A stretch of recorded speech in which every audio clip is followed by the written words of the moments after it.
that's the kicker. So gain acceptance, give yourself acceptance that, yeah, you were a stay-at-home mom. Yeah. You decided this career sucked. Yeah. You got sick. Yes. You had to care for somebody. Yes. You followed your spouse to a new state and now your career is in shambles. That also happened to me twice. So I get it. Transitions are crazy. Val and Summer, has anybody sent any topics or frustrations to you ladies? I haven't gotten any yet, Okay. but if anyone has any questions, I thought Chris, I thought you one. raised your hand. Ooh, okay, sorry. It's Go ahead. so being a boss and not being an overbearing dick that can't communicate what I actually want. Yes, girl. Yes, I get that. Absolutely. When it comes to ADHD and your career, so we talked a little bit about, the stop apologizing, and that goes for, even if you are at a job. So I typically talk from the point of being unemployed, but sometimes, we're employed and still looking because we're not happy. At your job, the idea of, not going crazy on people. We are at our worst when we are caught off guard. Okay? Just humans in general. We with ADHD, it gets worse because our reactions get bigger. We already have trouble filtering. So we are at our worst when we're getting something unexpected. We're caught off guard. So now don't go hyper focus on me, people here. Don't do that. If you're going into, because of what I'm going to tell you, don't ruminate on it and go down that rabbit hole, but prepare for a conversation that might be happening. Look into the future of, when I give this information to my boss, what questions might he or she come back to me with? So be ready for that and practice your poker face. Practice your poker face. I have no poker face. I wear my heart on my sleeve, and it's a blessing and a curse. So I recommend that. Chris, welcome. What have you to say? I'm so glad you're here. That's me. I'm the dick when I'm a boss. But I was invited up. So I figured the way that I've done my career instead is just to not be a boss, but I keep accidentally becoming an entrepreneur again, which keeps accidentally meaning that there's people that work for me, which keeps accidentally meaning that I'm back to being a boss again. And I know I'm not being clear, but I'm also frustrated that I'm not getting what I want. So that's, I was just invited up after you were already answering my questions, so I figured I'd just come up. Oh, wow. I already answered a question. Look at us. Hey, productivity. That's a tough one, because I'm the same way. I don't like being a boss. I've been a director. I've been a camp director. I've been a hiring manager, and I don't like it, and I never want to do it again. And so I know that is going to have effects on my career trajectory, on my earning potential, and I get that. But I also know what I'm capable of and what I just don't want to deal with. So I will come back to that one, the don't want to deal with, after we hear from Catherine. Thanks for coming up, Catherine. You're welcome. I was invited. Yay! Do you have any thoughts so far? Well, it's probably the message I sent to Val. It's what you were saying about the confidence when you get in there. And the fact that, hey, if you've had those couple of jobs, it's just made you who you are today. Because I can tell you from personal experience, I've had 60 jobs over my lifetime. And I just look at them as speed bumps because they made me who I am today. And I don't regret one of them. Okay, maybe working for McDonald's, but I'm just kidding. But oh my gosh, I don't regret that. any of them. I love that. Yes, your experiences shape you. And they really do. And I'm finally... And so does your confidence. Oh my gosh, right? But it seems like when we look back at what we've done, like, oh my gosh, we take the word just with us a lot. So take that word just, everybody, and just throw it away. Just stomp on it, blow it up, burn it, whatever you want to do, but get rid of just. And because that's self-defeating, and it's feeding into someone else's perception of you. I suffer from this a lot because my husband is a researcher. He works at the FDA. He works on, he does policy review. He does research. He's becoming a big deal. And I'm just a teacher. Yes. So get rid of that just. You just have to. You just have to get rid of the just. Because in my experience, so 2 years ago, I was a preschool teacher. And I stumbled into it. It was an aptitude and not an interest. And me being just a preschool teacher, the parents of the children of whom I was teaching were so grateful. Oh my gosh, Santina, we thought our kid was crazy. We thought we were crazy. You know, you have worked wonders with so-and-so. So don't let that just infiltrate anything. And those that get it. And those that won't, well, then they can keep the just. Because like Catherine said, your experiences are what shape where you're going. So I like to talk about your career trajectory. So in thinking about how you present yourself and how you brand yourself, think about your career trajectory. So I talk about LinkedIn a lot too. I'm pretty active over there, although I've taken a little hiatus. Think about where you're going. We frequently are talking about where we've been. Well, I've worked on this and I've worked on that and I can do this and I've done that. Yes, but focus on where you're going. So for me, I used to be a full-on classroom teacher. I never want to do that ever again. Everybody can bring their attention to the upper left-hand corner of your screen, to the lovely Santina. That's the face of burnout, okay? That is burnout. It is real. It is defeating. It is depression. It sucks. I never want to go back to a classroom again. But I love teaching, and I love mentoring, and I love building confidence in others. So I found my place here. I love it. And I challenge you all to think back on your career and connect the dots to from all those crazy jobs that you had. And now where do you want to go? And that is the only thing that you should highlight and focus on. Just that. So, for instance, I used to be, I used to be an executive assistant. There was a time when I enjoyed doing reception and executive assistant things. Can't stand it now. It's too rote. It's too droning. You know, it's just too much. It's too monotonous for me. I never want to do that again. So all of those skills that have me focused on being an executive assistant, I don't highlight them on my resume. It's not that I don't talk about them or acknowledge them. I just don't bring a whole lot of attention to them. So for me, my career trajectory is going toward training and professional development, personal development, leadership training, those sorts of things. So I'm going to look back in my career and say, okay, as an executive assistant, what did I do that I can now transfer over to my new career, my new existence as a trainer? Well, database management. Also, I did HR as an executive assistant, so I have HR management. I have, the paperwork, confidentiality. I had crucial conversations with people, and I also hired and interviewed.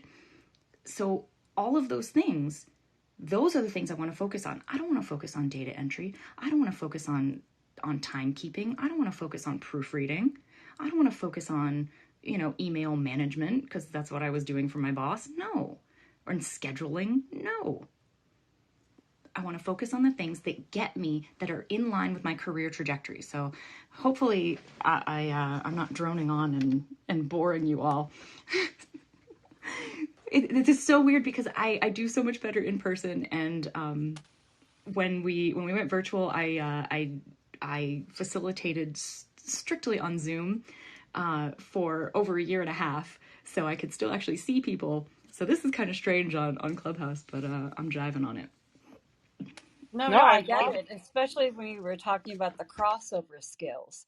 That's one of the reasons that I was able to get so many jobs. I would talk about and focus in on the jobs that I was good at, but that I wanted to highlight at the moment. I love that, Catherine. Highlight at the moment. Summer, you unmuted.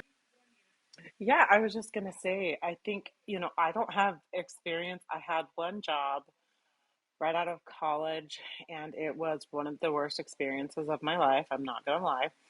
I worked for a very demeaning, sexist Oh, man, and yeah, it was awful. And I have stayed at home with my kids for, most of their younger life, and then, tried to kind of figure out like what I wanted to do and how I wanted to do it. And so I've stayed at home most of that. And then, the last 4 years I've done entrepreneurship and I'm finally kind of settling on where I want to be.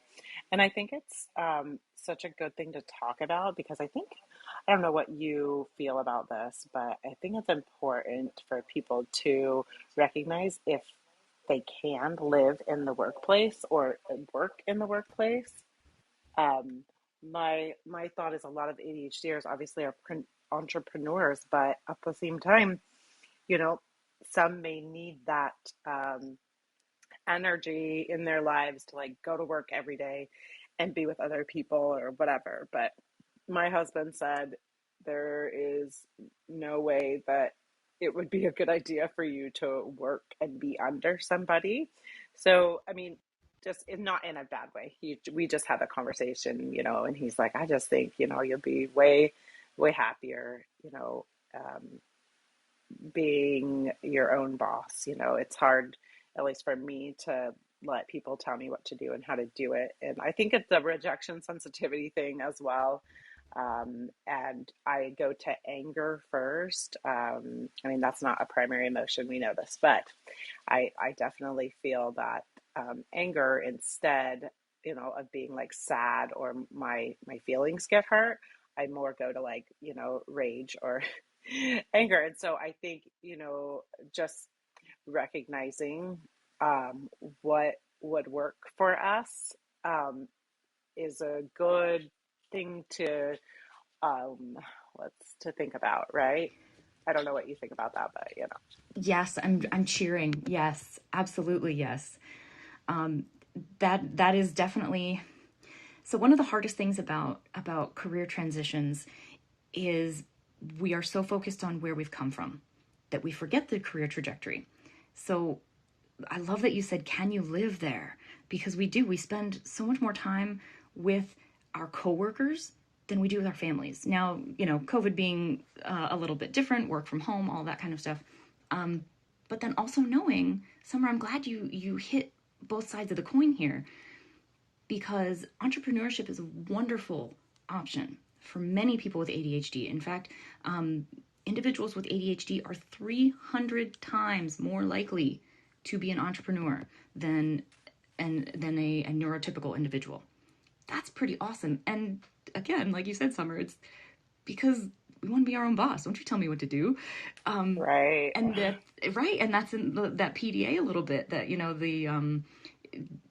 don't tell me what to do. I know what I need to do and I'll do it on my own. Thank you very much. So I'm actually struggling with that right now. So I'm going through my own career transition and I'm dabbling in entrepreneurship. And I'm kind of coming to the realization that I like the office-y kind of thing. I like being around people. I want to be that natural nurturer, that guide and mentor. So it's a challenge for me right now. It's a challenge for me to find a position where I can kind of be in charge as a leader, but I don't want to be a boss, like Chris said, and I don't want to own my own business like Summer did. Like it can be very, very difficult for us with ADHD.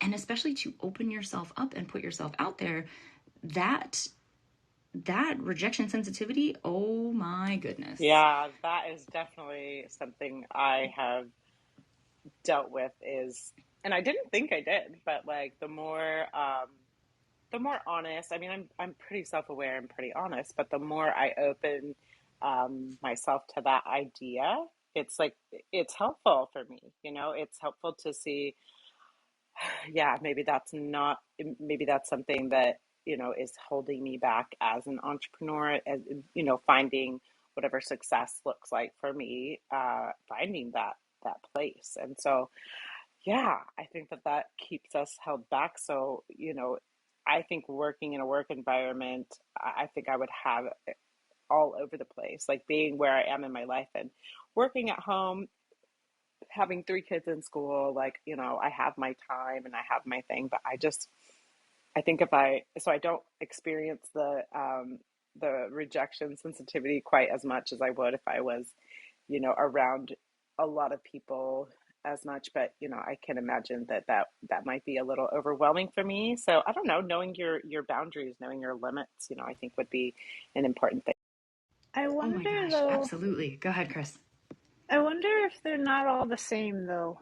Um, I wonder if we're making, because I just had an aha moment from something that you said a minute ago about using the skills that you have. I'm going to butcher it, right? But basically, like, how can you take the skills from before and turn them into the career you want now, right? Like, there's a bunch of certifications I would love Exactly. to get, but we're buying a house and we're making a gay baby, which is going to be upwards of $300,000. I can't afford a $20,000 certification right now. I need a first thing first, right? So, how do I um, take all of the skills and all of the education that I currently have and leverage it in such a way that people can clearly see that I am the expert that I am, right? And Yes. but I Yes. wonder, there's also this thing about like entrepreneurship being solopreneurship being all on us, right? And Yeah. after I asked the boss question, I had a thought. I go, do I have to be the boss? I might not have to be the boss. This is true. There might be someone that I can recruit that can handle me to be my boss. They Yes. might technically be called my executive assistant, but we will have an understanding and they will be paid such that they are definitely my boss, right? Absolutely. And good So on there's you ways around. to, that's amazing. Good on you to identify that too, because that's that's kind of the whole thing is looking at our own strengths and then saying, okay, well, me, Santina, I'm a people person. I am amazing at solving other people's problems. I just had a meeting with a fellow ADHD friend this afternoon before this, and I was asking her, what can I do to help you out this week? And she's like, don't you have a million things on your list? I'm like, yeah, but I don't want to do my list. I want to do your list. You know, so I am so happy to help others. Even I was like, can I draft that email for you? People, I can't even tell you how many emails that I have to write. Okay? But here I am offering to write hers because I prefer to do it for other people. And we kind of went into why that is and, you know, why we feel that way. But Chris, I love that you were saying, yeah, this is my strength. I want to be a solopreneur. I want to be an entrepreneur, but I don't be in charge. And that is amazing because that is a skill that I feel like a lot of people are missing, and it's something that is grossly overlooked. Is that when you are hiring people, you shouldn't necessarily be hiring people that can do like the, you know, the cookie cutter activities in the job. You want to hire people that are experts in a field that you're not, right? You want to surround yourself with people who have different strengths so that way you can rely on them. And my husband is a master at this. I marvel at him because he has an entire lab full of people that each of them has their own little specialty area. So he does not have to be the expert. And for us with ADHD, we want to hyper focus. We want to be the expert in everything. We don't have to be. We don't have to be. So choose your niche. It's okay to have a niche. And if you don't know, here you go. Exercise number 1. Grab your pens. Grab your pens. Here we go. if you're not sure what you want to do when you grow up, and I turned 40 2 weeks ago, so I totally understand. I don't know what I want to be when I grow up either. If you don't know, look back. Take a moment. Every single person in the audience, on stage, every single person, take a moment. Thinking about your professional life. And if your professional life has something to do with your college life, if you were involved in extracurricular activities, that's fine too. And if you are engaged in community service, outreach, something like that, that's fine. But not, we want to get away from academics, real world stuff here. What is something that you are ridiculously proud of? And it doesn't have to relate in any way, shape, or form to your resume. What are you proud of? What is something that you worked your ass off? It did not come easy, because think about it. We're not proud of the little things. Well, some of us. Chris knows what I'm talking about here. I brushed my teeth today. Win. It's 5 But o'clock. oh, thank you, computer. Time management techniques, courtesy of my computer. So think about a time, something you achieved, something you attained, something you earned, something you completed. What was it? What was it? And then really just kind of sit with that for a minute. What did you do? For me, I created from nothing, a transitional program. See, I told you, transitions. I was working with the YMCA, and I created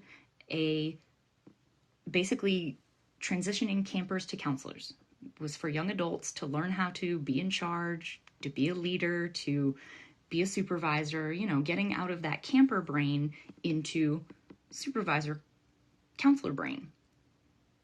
So even way back then, and I did it from nothing. I created activities. I researched, the efficacy of what these activities were doing. I led them up with discussions.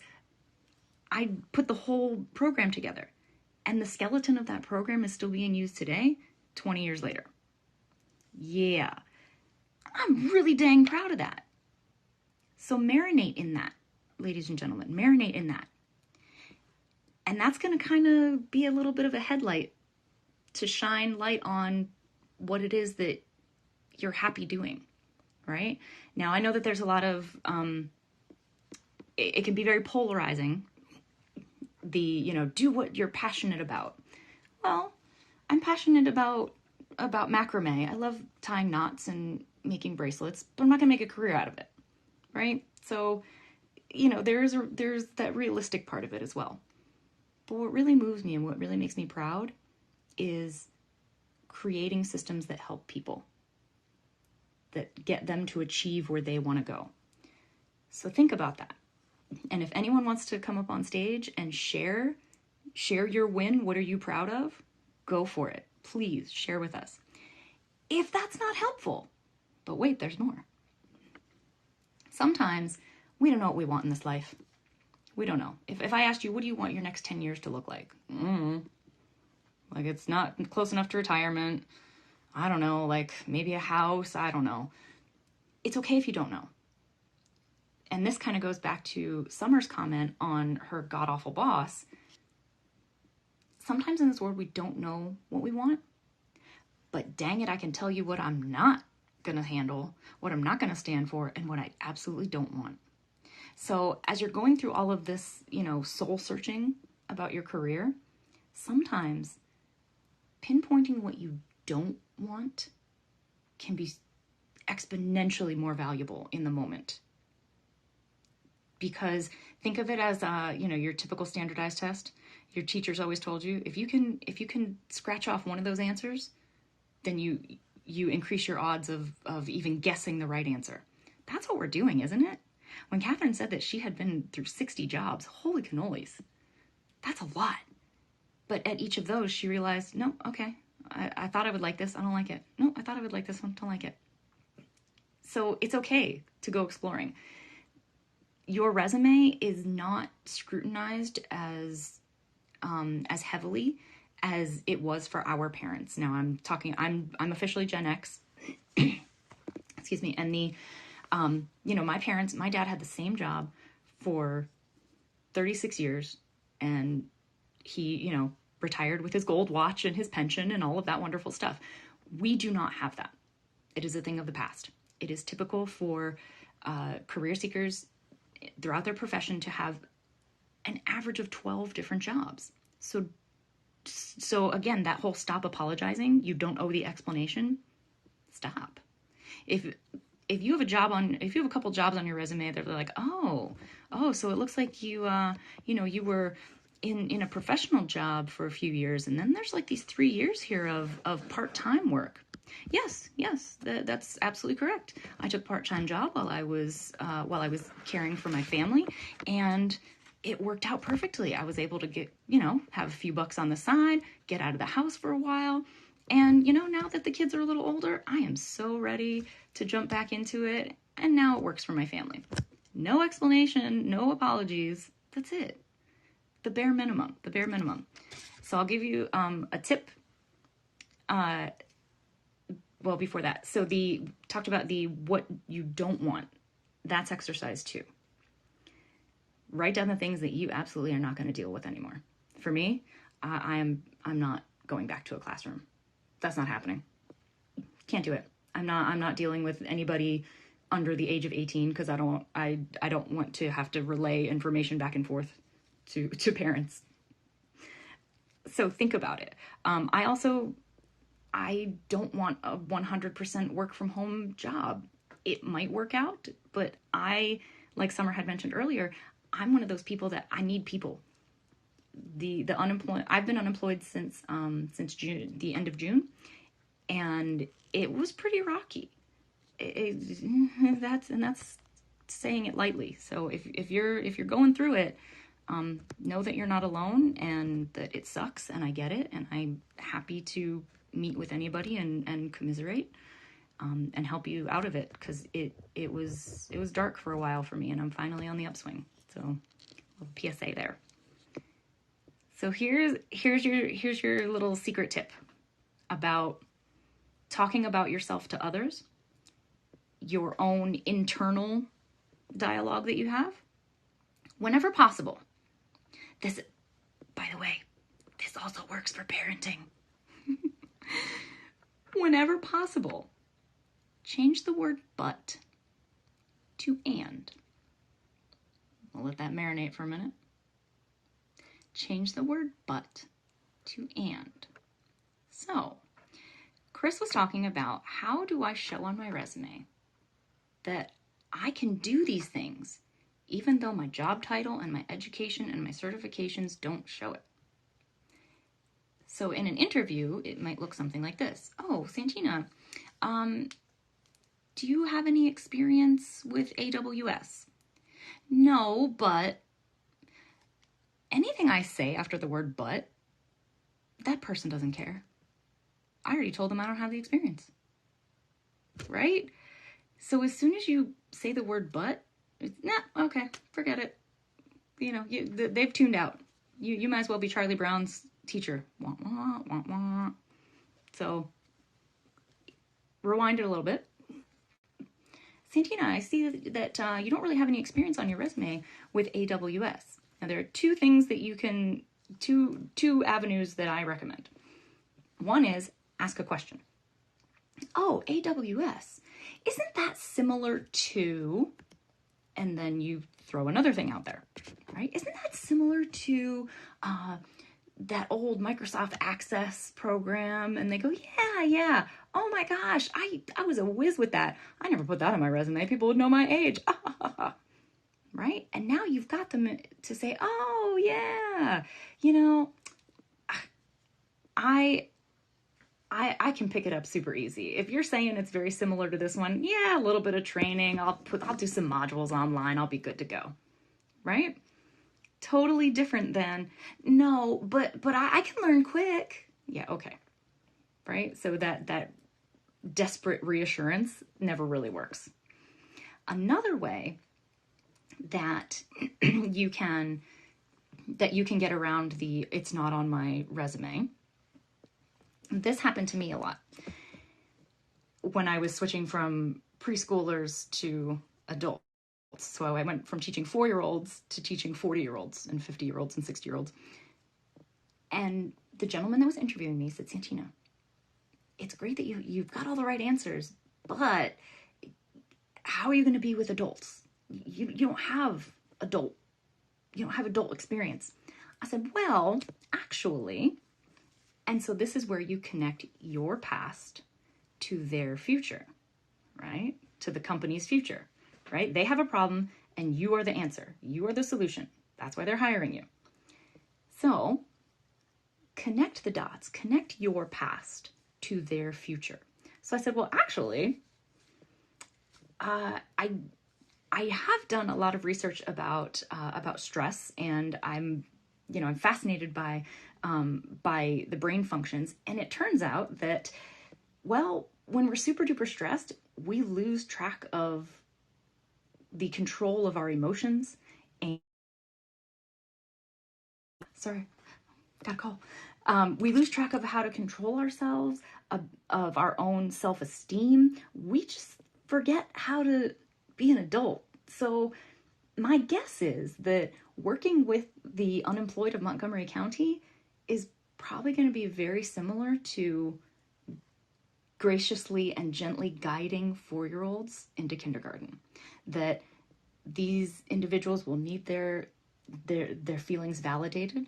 They will need their confidence to be boosted. They probably lost their self-esteem. They're not going to feel like being here. It's going to be a slow road. So without saying, oh no, you're right, I've never really guided adults before. No, I made the connection. And then and of course, like a very savvy interviewer, he said, yeah, Santina, that's great, but still, kids, adults. I said, all right. Yes, I've taught children and I've guided children, and each of those children has adult parents and guardians. And yes, I have had to coach and mentor the parents, especially in preschool, y'all, because especially if it's kid number 1, every parent thinks that their kid is a mess. Oh my gosh, is this okay? Is he going to be all right? Is he going to get into college? Yes, I heard that. I heard that from a parent. Is he going to get into college? He's 4. He's 4, mama. It's okay. We're going to get him there. So connect with what their problem is. Give them a solution. Oh, you're worried about how to deal with frustrated adults? Let me tell you about frustrated adults, right? I have a kid in my class who throws paint everywhere, and his mom is frustrated and she's so embarrassed. And I talk her down and I give her resources and X, Y, and Z. So connect your past to their future. And that's where I'm going to pause. I can't believe you all are still with me. Wonderful. Anybody from the audience have anything on their mind? Anything that you disagree with? I love when people disagree, because that means that I get to practice articulating a little bit better, and I learn more. So I'm cool with that. Val and Summer, anything coming through? No, I've just loved listening to your story. I mean, it's all about being able to articulate what it is that you want, and also making that connection with the person that's interviewing you, right? So if they need something and maybe you don't have the experience, but you know that you're confident or competent in that, then, actually speaking and doing that is such an important thing, because I never really thought about it that way. Sometimes as an entrepreneur, especially, we go Yes. to, we don't know how to do that. We don't know how to do that. When in actuality, we actually do, because we just figure it out. So like sometimes I've gone into these social media rooms and I'm like, yeah, I know a hell of a lot. I know what I'm talking about, and it's because it is very validating, right? Yeah. Yeah, and it's because I've taught myself. But just because you go into a job interview, it doesn't mean, and you don't have exactly what they're looking for, it doesn't mean that you couldn't do it. So I think making those connections is great. I love that. Absolutely. Hey, Catherine, go ahead, jump in. Oh, no. I had a call. I'm so sorry. I got, No worries. so I I mean, I hear what you're saying about that confidence. I mean, my sister was like, I'm always amazed at how you could get a job. And, I'm going to have to stretch here because I'm a boomer. So we're going to have to go back to the day when you actually had to buy a paper and look in the paper and circle what you wanted to go see. And I've who you done want. that too, Catherine. Yep. Yep. I remember what No. newspapers are. She goes, my sister said, I was always amazed at how people would just give you a job. And I said, because I'm a salesman. I said, it's like I could, if I had to. I mean, I just enjoy sales. I don't do it anymore, but I really enjoy it. I always have. It was just something I was really good at.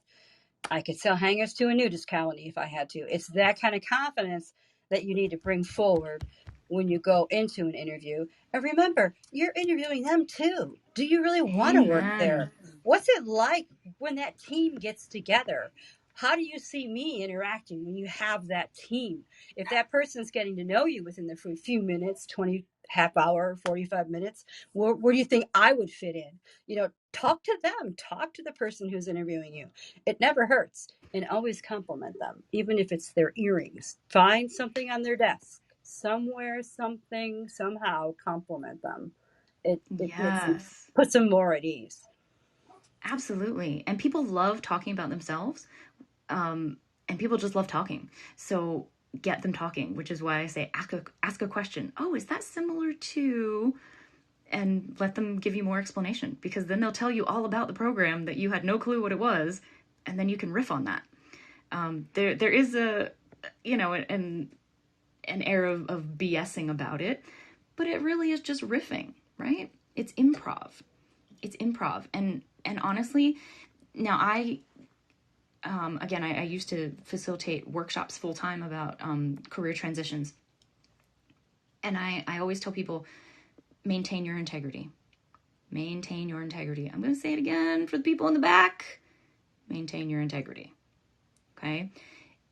To tell portions of your story is okay, because think about it. You're going to pour your heart out to somebody about why you took 3 years off to care for your ailing grandma who had cancer, and you were overstruck with grief and it was really hard time for you. And just like Catherine said, this is half hour, 45-minute conversation. And what if they don't pick you? Then you just poured your heart out to somebody who didn't want you. They don't deserve that, right? So it's okay to give them just the facts, just what matters, that, again, is in line with your career trajectory, that connects your past to their future. That's it. That's it. Everything else is details that they don't need to know. So now we're talking a little bit about interviewing. I will say this: when interviewing and networking, just stop talking. Okay? Have some questions ready and just stop talking. One of the easiest things to do is just ask, oh, can you tell me more about that? Yeah. If you have no idea what to say, oh, you were just talking a little bit ago about some different software. Can you tell me more about some of the other programs that you use here on site? And let them go and start taking notes. Okay, because now you have data. Now you have data to jot down and say, okay, listen, if I get interview number 2, I want to talk about this and this and this and all of these things, all of these points that they just told me. So definitely good stuff. Oh, Catherine, you said something else that I was thinking of as well. All right, we'll come back. Go ahead, Summer. No, you're fine. No, keep going. I was just going to move it to a different topic. So let's finish this. Yes, please. Go ahead and you can go ahead. I don't remember what I was going to say. So that's Dang the it, ADHD part. It'll come back to me. So go ahead. What have you got there? I'm happy to move along. Oh, no, I was just wondering if we could talk about, because I thought this was super important, normalizing the emotions of unemployment. Yes. I really liked that you had said that that's something that you wanted to talk about. Yeah. It's frustrating. It's frustrating. Seeing people come through it and hearing their experiences. I was on the phone with, unemployment for so long, and they told me, you must show up at this workshop and you must be there with your paperwork or you are not getting credit and you are not getting your money. Like it's this, tyranny of money, like they're holding it over your head. And it's tough because we know that we need a job. We know we want a job. And some of the hardest emotions to deal with are the mess of emotions when family come into play. And this could be parents, grandparents, aunts, cousins, spouses, children. Because now my child is 8, so it's, not too much of a big deal. But when people have older children, teens, adults, we start feeling the pressure of their judgment, right? Mom, when are you going to get a job? Why don't you just take any job? Like, why are you being so picky? Because you don't know what I went through at the last job, that I have to evaluate this work environment. Is this going to work for me? And my gut told me at that last interview, nope, this isn't the place. And when I looked into the location for the one before that, I found out that there are no windows and I can't handle that. Whatever it is, and don't apologize. And you don't always have to share that. So for the emotional side of things, be choosy about what you're sharing and with whom you're sharing. One of my favorite quotes is from Steve Harvey. Don't share your big dreams with small-minded people. And that one really sticks with me because when I told my family, I want to get out of teaching. I don't think I want to be a teacher anymore. Boy, did I hear it. Seriously, Santina? Seriously? Because you didn't even pay off all your student loans yet. What are you going to do? What are you going to do? Just throw that education degree away? Where are you going to go? Who's going to hire you? What are you going to do? Wow. Thanks for believing in me. And nothing makes us feel more like shit when we get so excited about an idea and then somebody poo-poos it away. Well, thanks. Right? Pop my balloon. So understand that in our circle of acquaintances and friends, each person kind of fulfills a different need for us. So there are individuals with whom I'm more than comfortable discussing finances, but I wouldn't really talk to them about ADHD stuff. And then there are others that I am so comfortable talking girl stuff and all the hormones and, all the juicy details of womanhood, but I wouldn't talk to them about my finances, right? So understand that not everybody needs to know everything, including your spouse or your partner. Pausing to let that one sink in. Because again, I live it. My husband is neurotypical. And although he accepts that I have ADHD, he still relapses into you just need to focus, Santina. You just need to get it done. And so I can't really commiserate and say, oh man, I'm having a really fuzzy day. And oh gosh, my RSD is going crazy. He doesn't want to hear about that. All he hears is, how many jobs did you apply for? None. You suck. And so I have to be very choosy with the information I give him and others in my circle. My dad doesn't want to hear about anything ADHD because he's one of those people that is, oh, everybody has little ADHD. Although he's coming around. My sister, I can't talk finances with her because she thinks she knows the world. So again, it's not that I know who to go to, but I know what I'm not going to talk to them about. And that's helpful.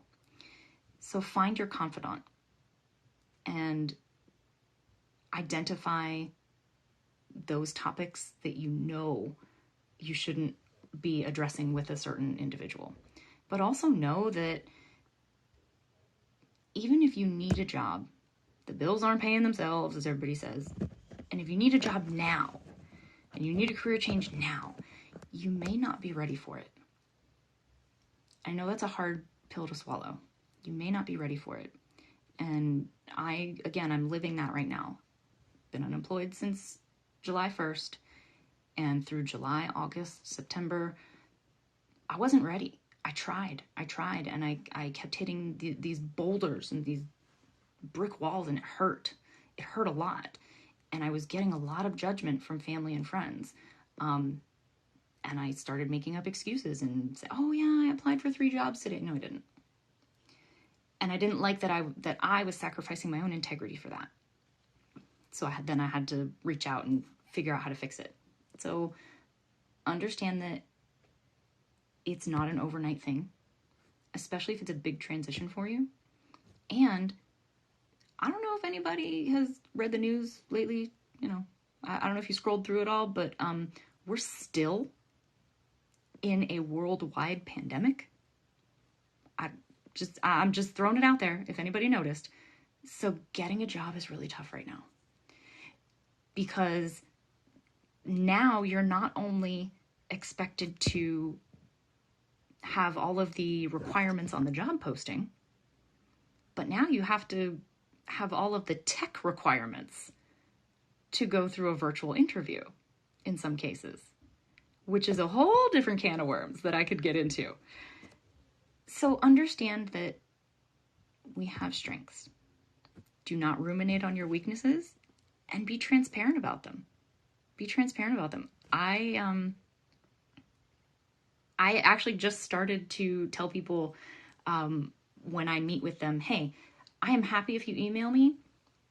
Don't be surprised if I don't get back to you for like 4 or 5 days, because I hate email. I get frozen. I get paralyzed by it. I hate email. I'd rather you just call me, or we'll schedule a time to talk.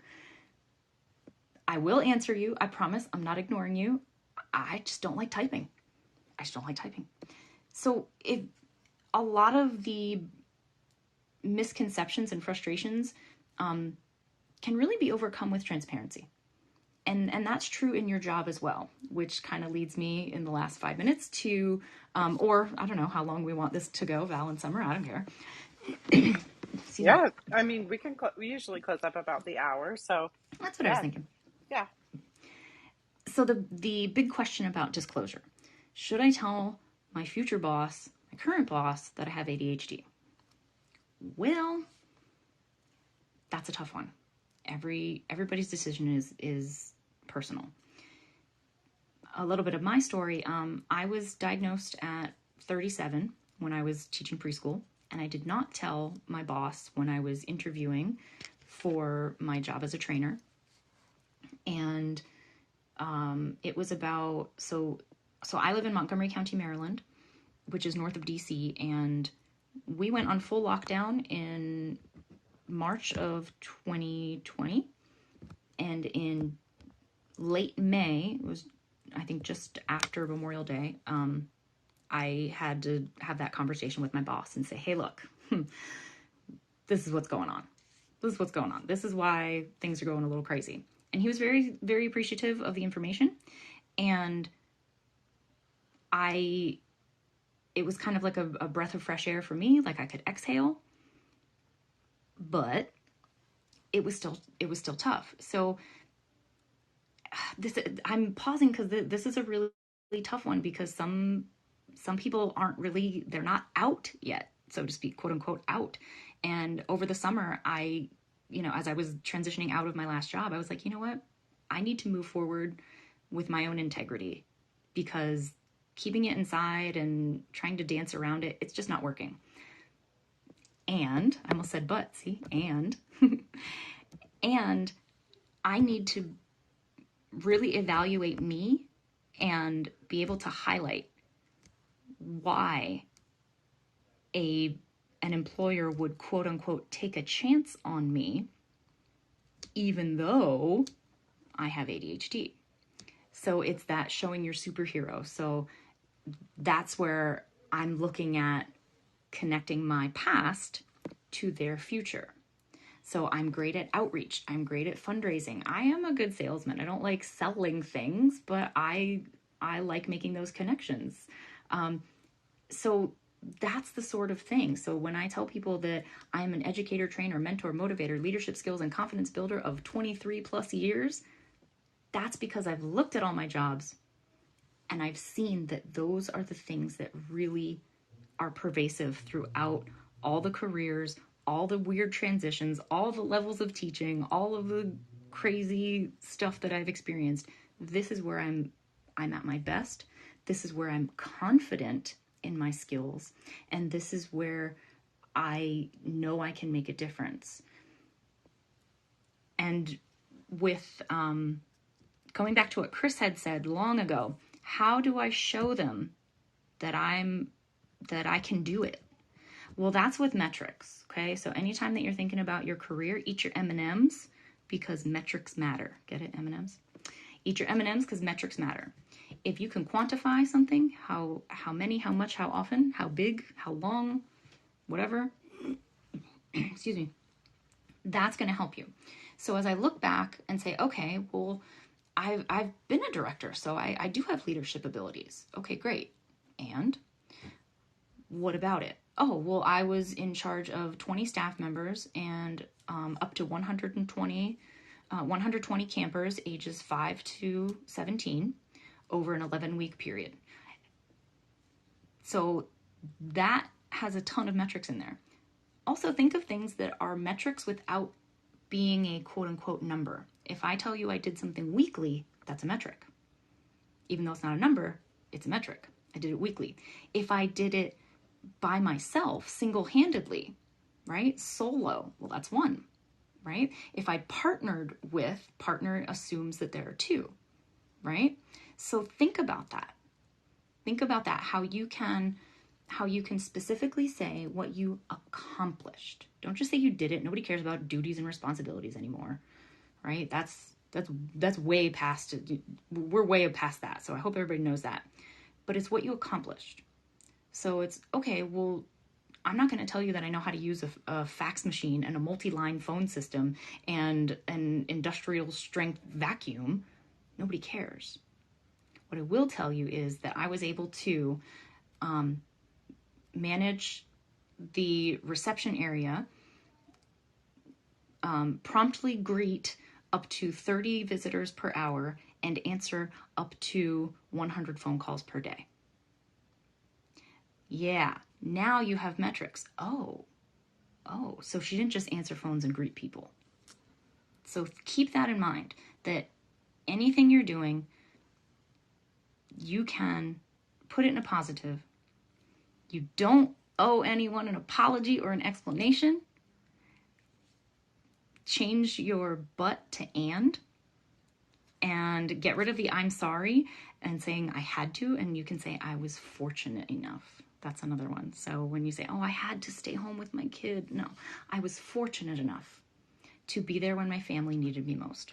I was fortunate enough to be able to take some time off to focus on me when I had some mental health things going on, or to focus on me during a time of transition. When you say that during a time of transition, that's all they need to know.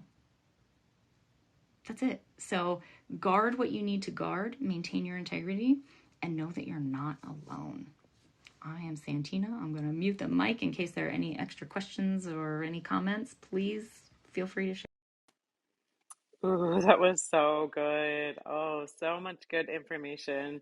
So I'm so glad that we have that recorded because there was a lot of good tips. So if you weren't taking notes, make sure that you have gone to ADHDrise.com and signed up for the summit that we're doing right now, and you will get access to the Facebook page and the replays. So those are usually available at the end of the week, if not the following Monday.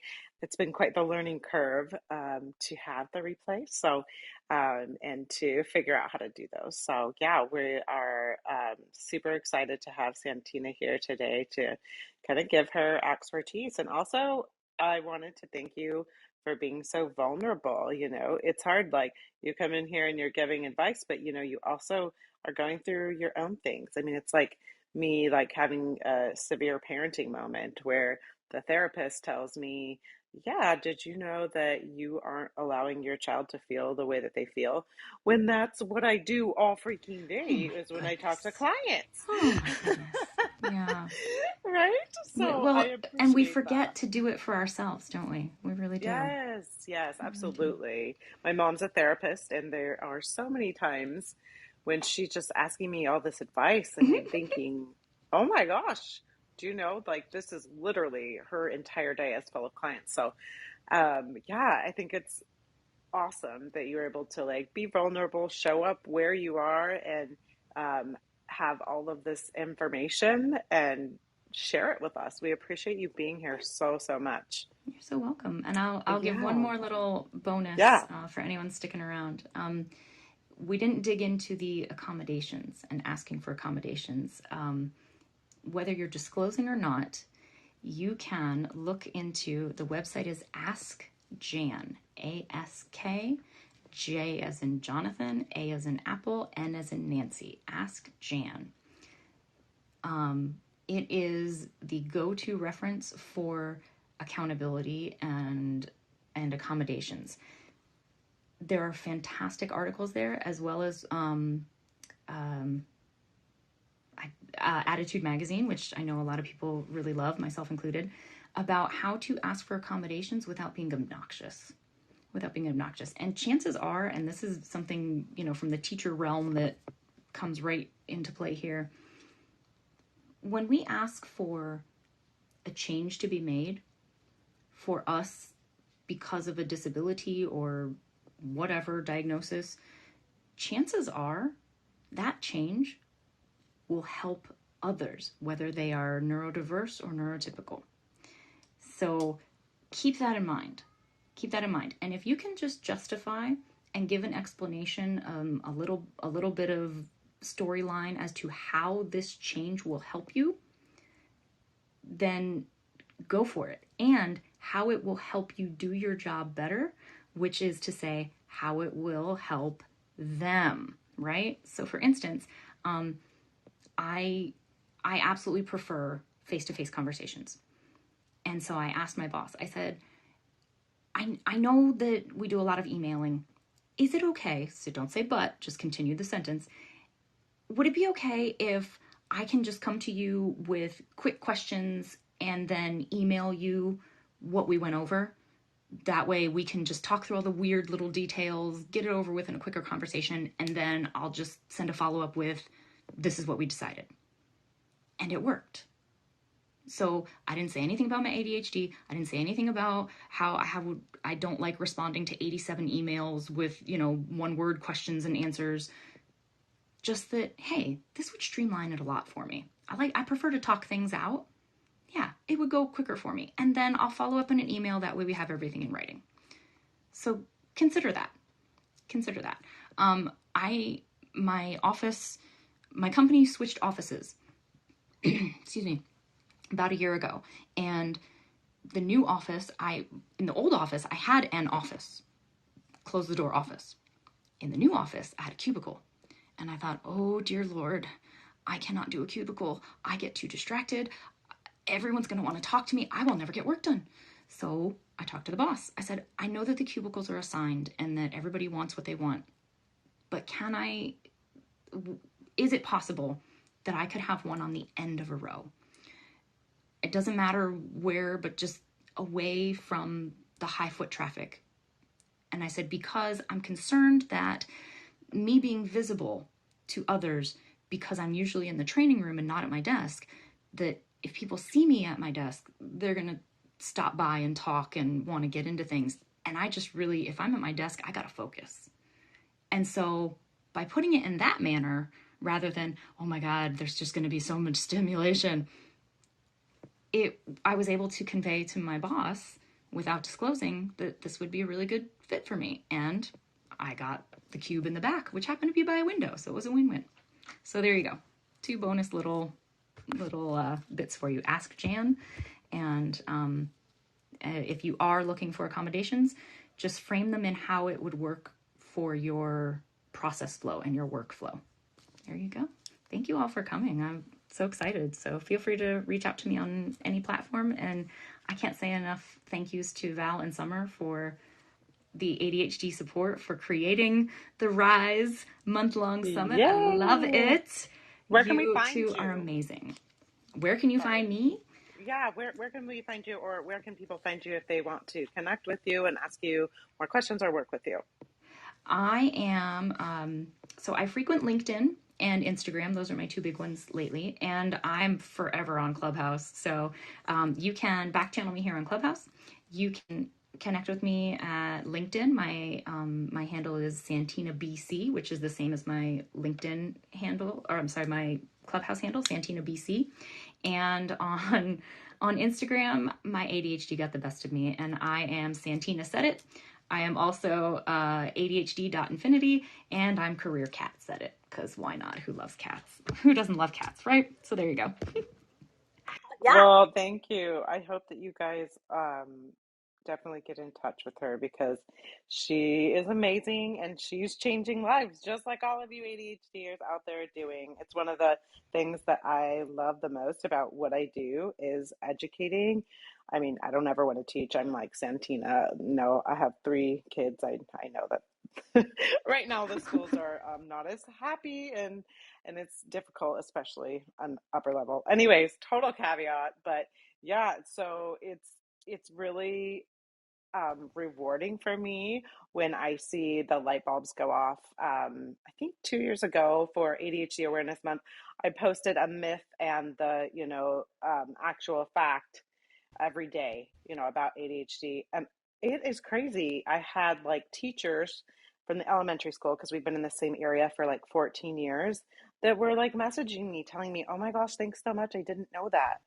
It's crazy. It's crazy. So people don't know what they don't know. And that's what I'm convinced is, you know, part of the misinformation, like, is that people don't really know. So, educating, just informing people and helping them understand, especially like in your realm, like to all the points you were making, like to people wanting to find a job in a career and having support, like people need to learn and know, and there's so many amazing resources here on Clubhouse, and Santina is definitely one of them. She's full of knowledge and yeah, love it.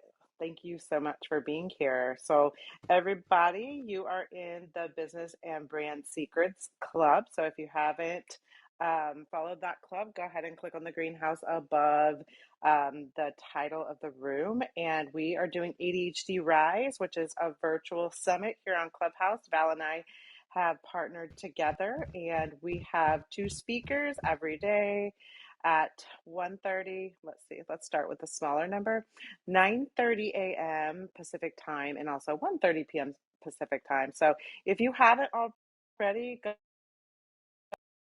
phone calls coming.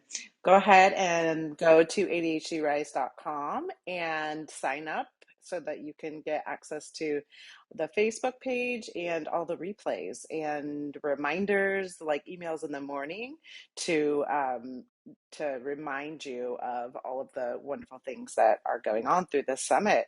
Yeah, feel free to reach out to any of us.